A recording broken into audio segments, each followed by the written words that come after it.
there's lots and lots of supply right here. Like the gap between sales and active listings is huge right now. So I would not panic. Well, it's happening all over again. Everyone has seemed to jump back into the market once again, all at the same time. That was in October, just a month ago, and in November as well. It seems to me that the buyers seem to be panicking, and it's not their fault. It's just the media and the social media stuff. Like they're just hyping up the market, and like, hey, this is it. This is your last chance to get into the market. Because what has happened here is this stat right here is starting to climb up once again. And this is the percentage of homes that sold above asking in November 2024. You can see here, like especially Durham, like it's at 32%. So 3 out of 10 homes are selling above asking. Now, yes, I do realize like a lot of homes are priced below market value, way below market value. The magic number seems to be like $9.99 for even if the house is worth like $1.6 million. So yes, that has something to do with it for sure, 100%. But those same strategies were being employed like because nothing was selling in the first 8 to 9 months. So a lot of agents, they were doing that same strategy because they just, like sellers need to sell. So they were doing whatever it took to get the house sold. And this was one strategy that was being employed, but a lot of the times it backfired. A lot of the times it did not work. So if the house was worth 1.4, people would list it at 9.99. Offer date would come and go, nothing happened, and then they would cancel the listing and then relist it at like $1.4 million.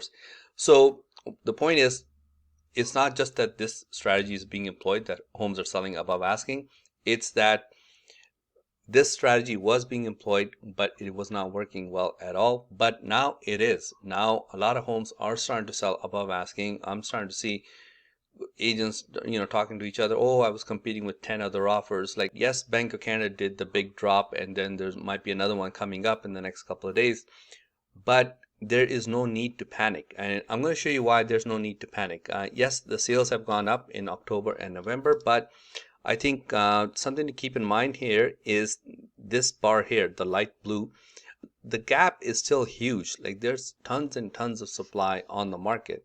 Yes, I realize like the hot ones always get the most attention, and then if they price it below market value, like that's the one you want. Yes, if that's happening to you, that's really a lot of bad luck. But I would explore something that's been on the market for like 20-30 days, because they're not going to be having offer dates, so there's less competition.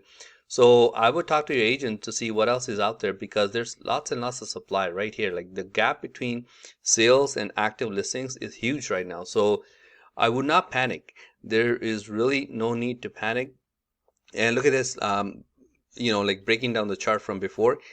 In Halton, Peel, Toronto, York, and Durham, yes, sales went up compared to last November, but they are slower than they were in October. So that is a bit of a good sign, but that's also normal because winter is slower than, like the fall market.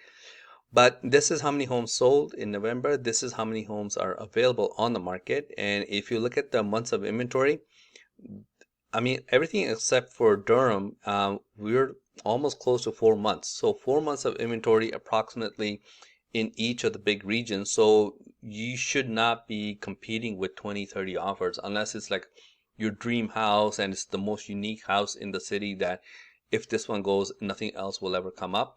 But chances are that's usually not the case. A lot of homes are kind of cookie cutter homes. So hopefully you are not one of the ones who is winning in a bidding war against like 20 other people. Yes, okay, it could feel good, but chances are if you won that offer competing with that many people, chances are you overpaid for the house. So that's my point in this video, that I would not be panicking, because look at this one. Like even this one is starting to go up for the last, I would say, 8 to 9 months, all the way up until September. This number was like 35 to 40% all the way here. So this is SNLR, like sales to new listings ratio. So anything below 40 is a buyer's market, 40 to 60 is balanced market, above 60 is a seller's market.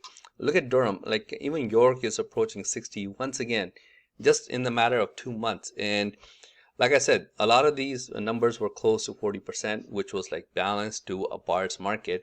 And it seems like everyone is back in the market all at the same time. Everyone is afraid that if they don't buy now, I mean, I don't want to say everyone, like I'm not trying to generalize everybody, but there is a lot of media, like social media ads, especially from a certain group of people that are pushing the narrative that if you don't buy now, it's going to be too late because spring is going to be busier and then prices are going to go skyrocketing, this and that.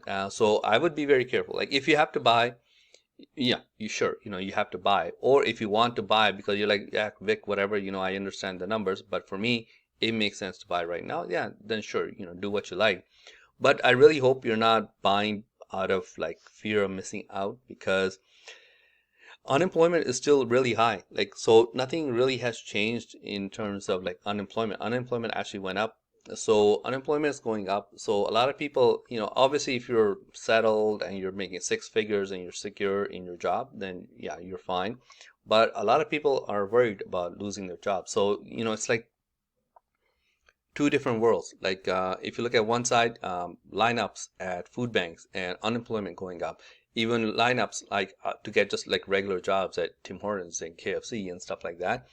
And on the other side, you have the real estate market, like bidding wars, like 100,000 over asking. So it's strange, but I really hope you're not buying out of panic. That's all I would say, because if you look at the benchmark price for detached homes, from now on I will be covering benchmark prices because they tend to be a bit more stable.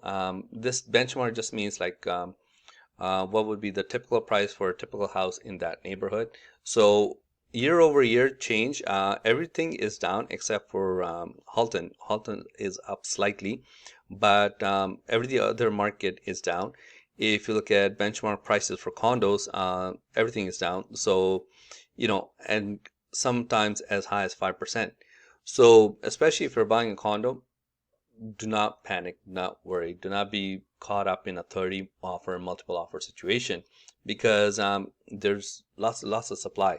So I think that would be my message. Yes, sales went up in October, sales went up in November. It'll come down in December because that's just seasonal. December and January will be the slowest months of the year. But we'll see what happens in the springtime.